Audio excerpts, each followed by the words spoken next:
Hey my Shuga Bears, welcome back to my channel, Bougie AF. It's your host, Nicole. It's where I say stay bougie on them. It's me feeding you feminism for the soul. It's my soul food offering. It's where I apply pressure to issues by being critical and logical.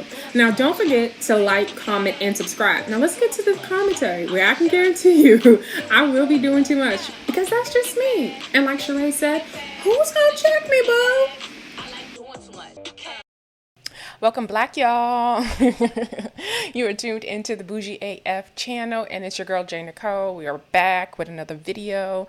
If this is your first time here, don't forget to like, comment, and subscribe. I'll really appreciate it. Thanks so much. So as you see on the screen, you have you see a thumbnail that I made, and I think I showed it in one of my previous videos and I never talked about it.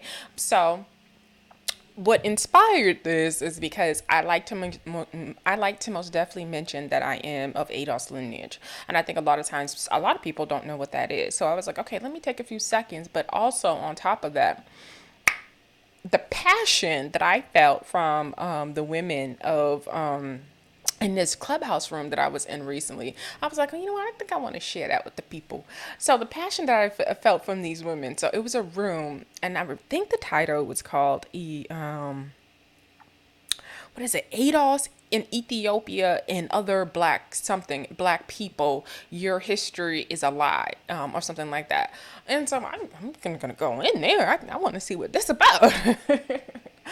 And so I go in the room, and it's in a room that's filled with Ethiopians and Eritrean women. And if you don't know, Eritrea is in northern Africa, right? So it's over by Ethiopia, Egypt. Yeah, so it's all over there.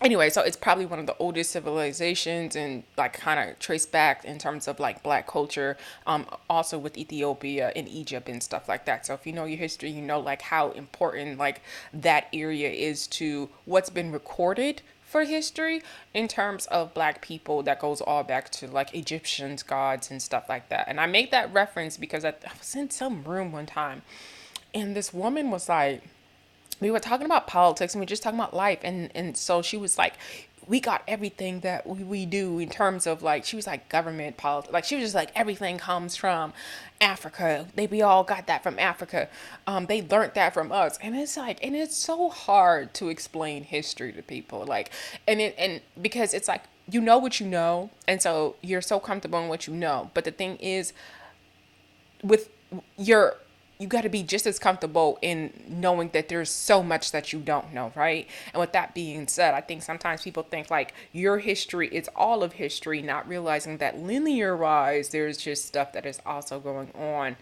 that your history may not take into account. With that being said, this woman was from a okay, I want to make sure I get this right. This woman was from a Western African country, which would be around the Nigeria area and stuff like that. So for her, she's like, oh, the Europeans got this all from us, blah, blah, blah, blah, in terms she was talking about like the West Africans. And it's just like, it just didn't happen like that. And I know, like, it just, like, you got to show where there's been a crossover in histories. Like, when it comes to the Greeks and the Egyptians, their histories crossed over, right? So there's an exchange of information, there's an exchange of knowledge, there's an exchange of technology, there's an exchange of all of that have happened, right? That you can now even see current day in the foundations of our in our United States government, right? So it makes it all the way there. Like you can see the imprints from that history. Now, what that woman couldn't understand, you can say whatever you were doing in the Western hemisphere in types from your countries and like in Nigeria and stuff like that. You can say like you had your own politics, you had your own government, even going as far back as Egypt and in Greek times, but at the same time, you have to show where it crossed over. And a lot of times, like people, you can't show that. You like it's you can't. There's no cross. There's no recorded cross of exchange of societies like you see with the Greek and the Egyptian history. And so I hope that makes sense. But if it doesn't, let me know and I try to further explain it. That's all I can do for you. But it makes sense to me. All right. But like there was this other meme I seen, and it was like Hitler killed all of these people and then Leopold killed all of these people. Why don't we hear about these? No, it was something. It was two guys. It was Leopold and it was somebody else who killed a whole bunch of people. And it's just like it's unfair and it's unreasonable to think that in your curriculum that you would cover history in the sense of, okay, so we covered Hitler because we got into World War II, if that makes sense, right? So it makes sense in the context of like when you were learning U.S. history, why Hitler and what Hitler did in Germany would be included in that. There's a crossover that happened. There's an exchange, like there's this interaction you can be recounted, right? So that's different when it comes to the Leopold, because the United States doesn't per se have anything to do with like our soldiers and our, our anything to do with those. It's not gonna cross over to being something that we're gonna be taught about because it literally has nothing to do with us. So there's been dictators and all types of people in every country, everywhere that has done horrible things, but it has to be taught in context into like how it makes sense. Now, if you want to go take a history class that is as specific as going through the dictators and mass murderers of history, yeah, then it would probably dive into specific people, but it's just hard to imagine that you would put the burden on your country to be able to cover all of that history and killings and dictators and all. Like, it's just unreasonable. And so that's why sometimes when I listen to people or read certain things, I was like, that's not even a reasonable expectation, and I just laughed and keep going. But all right, back to where we're here. So I'm sorry. So I'm in this room, and so the room says what it says. Your history is fake. The ADOS, Ethiopians and stuff like that. So I'm gonna mosey my ass in there because I'm like, what about my history's fake? What, I don't know, right? So I'm ready. So I'm just hoping that it's not an ADOS room or some type of. I'm just hoping it's not like a provocateur or a troll. That's just like sometimes you'll see titles on Clubhouse and it says, "Oh, the transatlantic slave life didn't happen. Convince me." And I'm just like, who the fuck is going in there convincing somebody of anything? Like the conversation is not. It's illogical to even have the conversation, to be completely honest, if you don't have enough scholarship, evidence, and all the other stuff to support what your narrative of is that you think how we all got here. Like if it's just phenotype, if that's just it, if it's just pictures that dictate browner people, I just, my personal, and I think I've heard a lot of people also say, like a lot of us believe black people were on every continent. So it's not far stretched that we can see people in South America that have big noses and brown tinted, and plus they're below the equator close. So it's harder. So it's just like some stuff can be explained in that way, but it's just like if you can't come with the scholarship to try to make people believe what you believe in facts, you know what I mean, stuff that's been studied, then I'm not tiptoeing in there. And if I do, I'm just sitting in the audience just for noise and to just laugh. All right, so I go into this Etrian room because I want to know. I'm ADOS. Let me know what's up. So I'm sitting in the audience, and they're talking, and the Etrian women, it's the women, right? They are getting in, they are correcting mofos about history. They're saying how Ethiopia's, all of Ethiopia and their culture and everything derives from Eritrea, like just setting it straight, saying that the Pan-African guy that be like, y'all, I guess I don't know enough because I ain't with that Pan-African shit. So, the Pan-African guy who's supposed to be the son of somebody who was a queen and king in Ethiopia, that's a lie. He was, he was just like, they were they were in there just like correcting all of this shit. And it's really important sometimes to listen to that, because just like we're learning from being in America and having to go through, what conversations being told about critical race theory, and just, if you don't believe in just critical race theory, just but getting as accurate,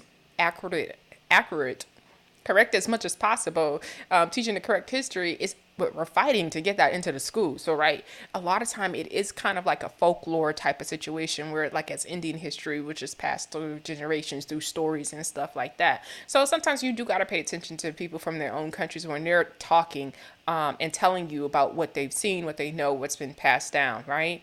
Because sometimes, like, you'll even see, like, if you go back and study in Russia, I think it's named Marxism, and you study how that came about, like their government literally went through and burnt all the books and anything that was like anything that would paint a narrative that was not what they wanted to, right? And what ends up happening, because people die and people get older, some of that folklore and some of that history doesn't get passed down. And then also you have a dictator who's erased books. So you could have especially in that part of Russia, probably have people who may not know a lot of their history because 3, 4 generations down, it's gone.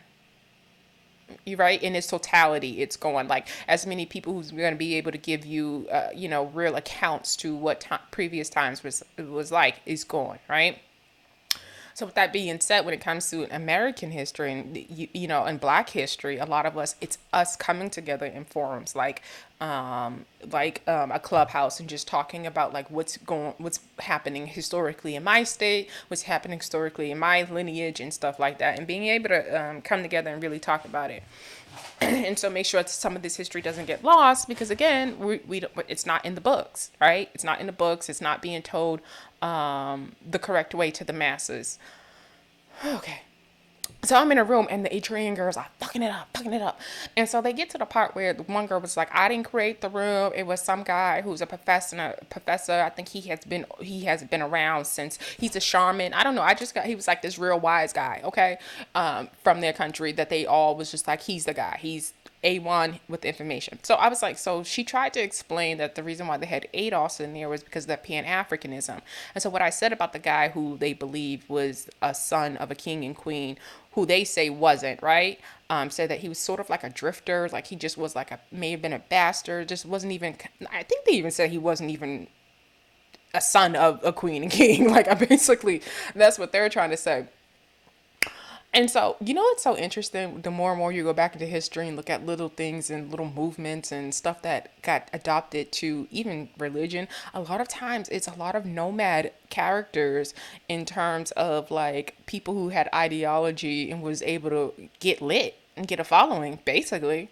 It feels like some of this sometimes in some people who pop up, it seems like it's their religion is based off like nomads. I don't know how to explain that in terms of the Pan African. That's what I'm talking about. But it's just like some random person started saying something and believed himself to be something, and so many people started following him.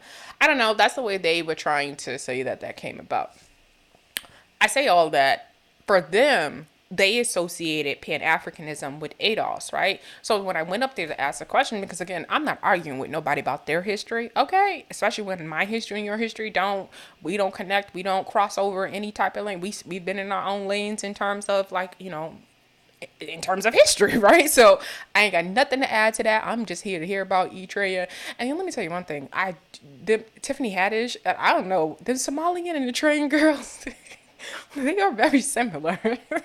They really, really, y'all think Black American girls talk greasy and they just, we talk our shit. Them Eritrean girls are nothing nice. I mean, Somalian girls, they're not easy. I'm not gonna say they're nothing nice, and I'm not even saying that as a diss, but they are most definitely women who command when they speak, right? So that's why I always see when some men in our culture, other women don't act like this in their culture. No, I don't think you've experienced a whole bunch of other women, but there are also other, cultures where women are also aggressive and sweet, nice, and all of those things. Like just not monolith, which some Black men will try to make you think that Black women in general are monolith in the way they act and how they show up in history and in life, and that there's a correct way to show up due to the fact that if you want to be wanted by them, this is how that looks. But anyway, so they are giving it up. So I go up there and I tell them about Pan-Africanism is something that includes West Indians and Black people from Africa, really just Black people of the diaspora who ultimate lineage may have came out of Africa. Basically, that's the only thing I can think. That's the only best way I can think of putting it, right? So I'm giving them all that. I was like, but it's not synonymous, I told them, with American Descendants of Slaves, which you have in the title, right? So you can be an ADOS person and not believe in Pan-Africanism because that's nothing to do with our lineage, where the title ADOS is specifically just to do with our lineage and nothing to do with beliefs and all that other stuff. And it's sort of like, I don't even know how to explain what Pan-Africanism is sometimes. It's weird. I'm like, I don't know. It shows up kind of Hotep-ish in America. So I'm like, it's not a religion. So I don't know. I feel like it's like an ideology or belief system. I don't know. It just feels like it's real like, I don't, I'm not a fan of the whole type shit. So I'm not a fan of that whole. I'm just not a fan of Pan Africans. The only thing I can think of to tell you Pan African, think of Umar Johnson and go over there and listen to that, and then come back to me, and then you'll see exactly what I'm talking about. It's like the, you know how I use it's like they're like oh misogynistic. We angry, and we all are angry at the white man, but everything is because of the white man. Very separatist type of way of thinking. We need to, and of course there's nothing wrong with buy black, but it's just like buy black, be around all black, talk black. Like it's just like very blackly, like to like the 10th core. Like, don't brush your hair. I don't know how to explain. It's very natural, organic, incense type of vibe. I don't know what the fuck it is, to be completely honest. And I don't feel like looking it up because I don't subscribe to that bullshit. I'm not subscribing. I'm just not subscribing. That's it. That's the only thing I can think of. It's like red, blue, and red. Red, blue, and green is the colors or something like that. I'm just not subscribing to it. It just sounds very, it just sounds very, I don't know, like it would set us back or something. But they want to come together, coalition, and work together for getting our rights. And as a ADOS person, I'm not quite sure what that means for them. As we fight for reparations, they feel like some, I'm not gonna say all, some of them feel like it should also include reparations for people in all the black people in the United States of America, and that would say that their ancestors are derived from Africa. So what that means is, I guess that would mean immigrants too, who are like second and third generation born here. Now, don't nobody in the ADOS movement believes that. We don't believe that it should include everybody. Like real people, like real lineage, like, and I'm not afraid to say, like, we don't know, we know who we are as people. We think we have enough culture, and we think we got enough identifiers within our community that we just know who we are, and we think there's enough records to support that. And it's not that far back. And I think that's the other thing when it talks about like how are we gonna know who's who? Listen, if your folks weren't here around 1950, that's like one of our probably you can go as late as 19. Yeah, you can go as late as 1950, 1960. Your folks weren't here by then. Like it's we can assume without it hurting the numbers that you are Black American. You know what I'm saying? You are ADOS basically. I know some people just want to say the first census, which is I looked that up before. I think 1910. I think it might be 1910. But even going there to the 1910, which would be another 40 years after that. No, wait. Let me get that right. I want to make sure I get that right because I know I looked it up before. It can't be 1910. Hold on.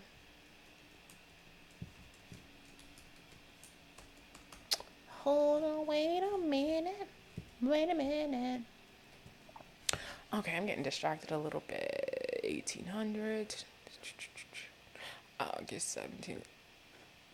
Okay, so the reason why I had to look that up because I had remember in the Constitution. Remember when I read that for y'all before that it said the first how the census would be done every 10 years. So 1910 wouldn't have made sense to what I was saying since knowing that document had said that. Anyway, so where we at? So we feel pretty good on like we know who we are, like we know like code language, like so what your mama and them cook for New Year's Eve, like there's certain things you're supposed to say, you know what I'm saying, like what this song make you want to do when you hear it. And granted that's not scientific, but I'm just saying we know who's who. Now if you West Indian people or African people try to do something sneaky, try to cross over, try to get this check, I will be a snitch, and I don't care about snitching. But anyway, I'm just being funny. So seeing the Eritrean girls talk about their history and correcting it made me want to open up this video and talk about this flyer. As you can see on this flyer, it says Foundational Black American. So that a lot of people use that to explain themselves if they don't want to use the ADOS They don't want to use ADOS, right? So I wanted to put this flyer up, and you'll see me put this flyer up sometime when I mention ADOS stuff or stuff that have to do with Black Americans and stuff like that. But I wanted to take this time to review it. So we do have a current bill that is in Congress where they are studying reparations and seeing how it could be done. That's what the hashtag up there, past HR 40, is for.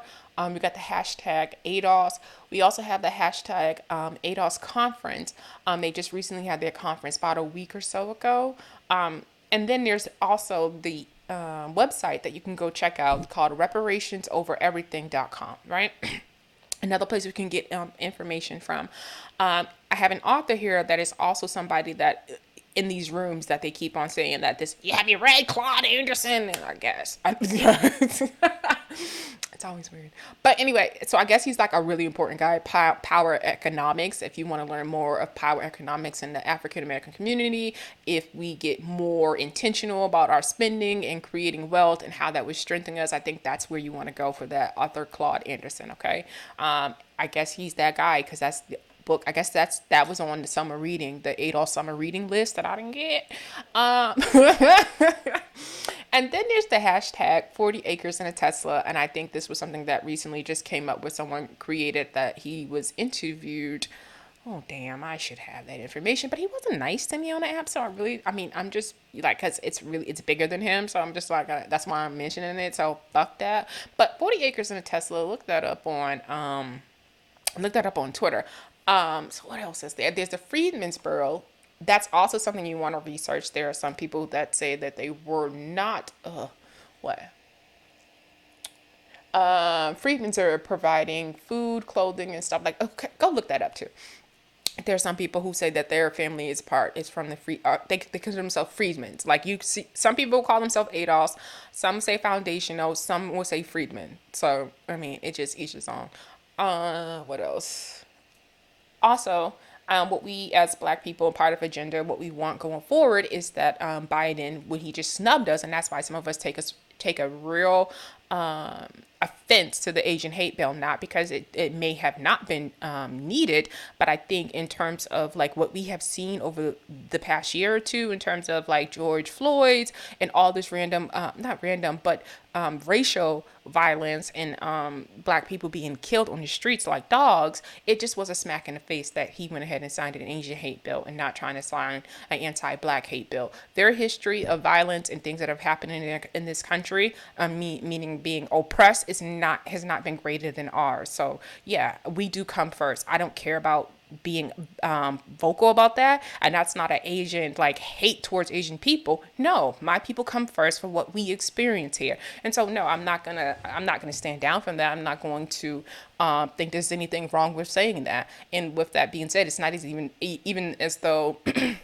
he passed it or helped, it got passed and we turned our attention back to getting an anti-Black hate bill. So no, at the end of the day, that was fucked up. We voted you in there, and there's a problem that you think that it was okay to do that. So also Representative from Texas, Sheila, I wonder if I did that. It's Sheila Jackson Lee or Sheila Lee Jackson.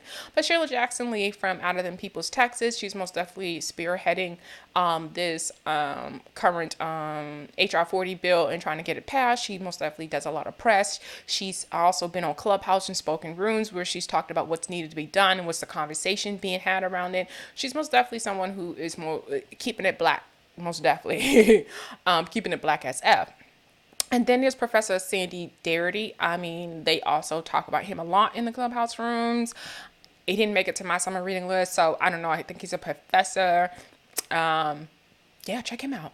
But I think he also works with Yvette Cornell, from what I can put together, who seems to be some type of activist in terms of the ADOS movement, really spearheaded in it, has gotten it to the place that it is, with reparations being considered in California, already giving out in Evanston, Illinois. Not to say that she's handheld in all of it, but she's most definitely pushed it forward to where it's at conversation that's being had to the extent that it's being had. Now, I've talked to you guys previously about not always agreeing with some of the members of the ADOS lineage group, and we are not in a group. I don't do group activity. I don't do mob, and I want to make Steph keep saying that. I don't do group shit. I don't want to be a part of groups. There's just not enough when you say you're a part of certain groups, it feels like you lose your ability to be an individual.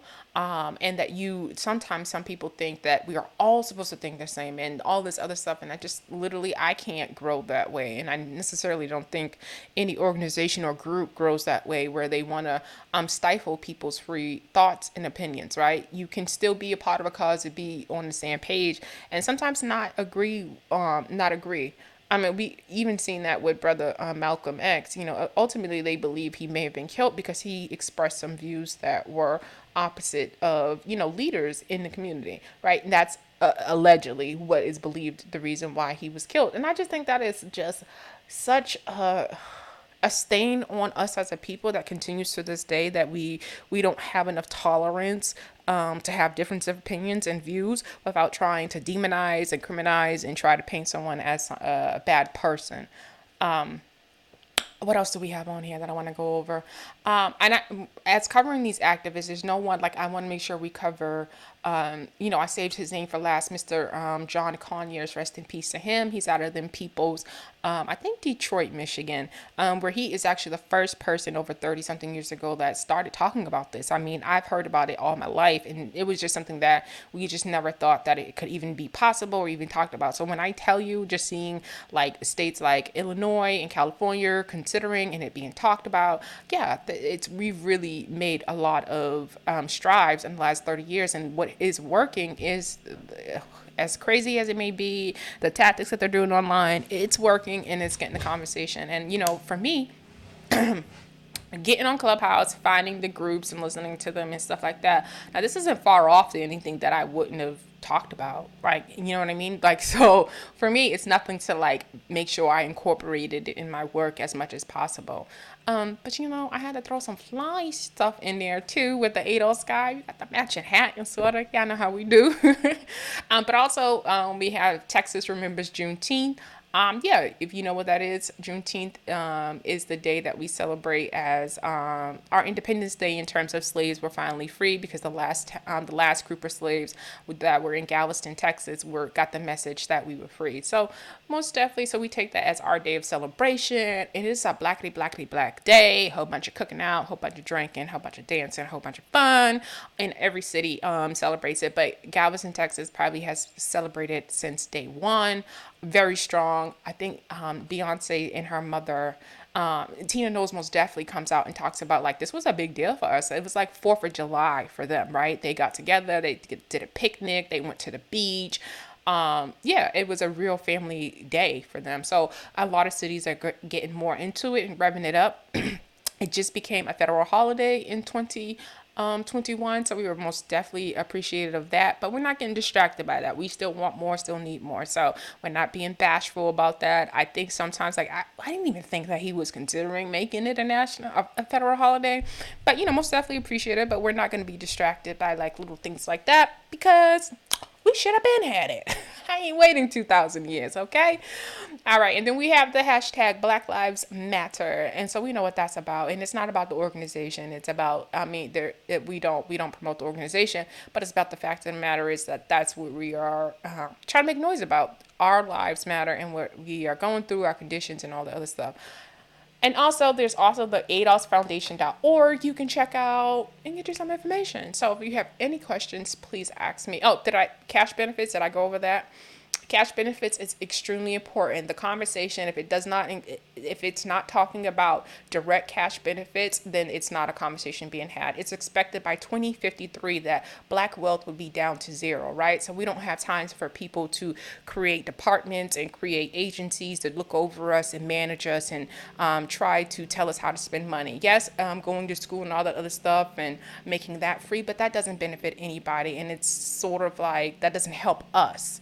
In terms of my aunts and them are way past going back to school. So it can't be just a linear of just, this is free, this is that free. No, we want some real change so we can see we'll feel like we've been made whole. And that just is what it is. And it doesn't have to be dictated and told what to do because, again, it's a debt that you guys reneged on, right? So there should be no stipulations on its merits or why there should be no stipulations, additional stipulations, because there were none in original promising of it, right? You made the slave owners who lost their lost their property, which was at the time was considered slave. You made them whole and paid them, and we were told that we were going to get paid. So it's just time, and it's just like that's is what it is. All right, so I wanted to, all right, y'all. So I wanted to give y'all that. So now you know what the flyer's about, and just wanted to, make sure y'all know that this is your home and what I will be mentioning this and getting into and what ADOS is about. So when I do drop it, just know what it is, and I have a video so you can just take a look, do some research, do some Googles, and figure some things out, and get behind the movement, get involved with educating your family and all that good stuff, your friends. Be the vessel that gets the word out. If conversations come up in rooms, I like to think that people will have enough knowledge to be able to hold their own about our history and us as a people, and really kind of advocate for us as much as possible to what you may know. And these sites and these things and these terms and stuff will help you be better educated. And you can always ask me any questions. I'll try to help you as much as possible. There's tons of groups and organizations that you can get involved with and network and meet other people. I just say be wary of them. I mean, this behavior on the clubhouse is a lot. I'm sorry, but it's a lot, and yeah, it's a lot. I'd rather support from the distance as much as possible, but that's my own personal experience. You may have a different personal experience where you can vibe with all the craziness and all the gatekeeping of nothing that is going on the clubhouse. But yeah, if this is your first time here, don't forget to like, comment, and subscribe. And y'all know how we do it here. We keep it posh, we keep it bougie, we keep it black ass F, and y'all be black, y'all. And I'm out. Bye.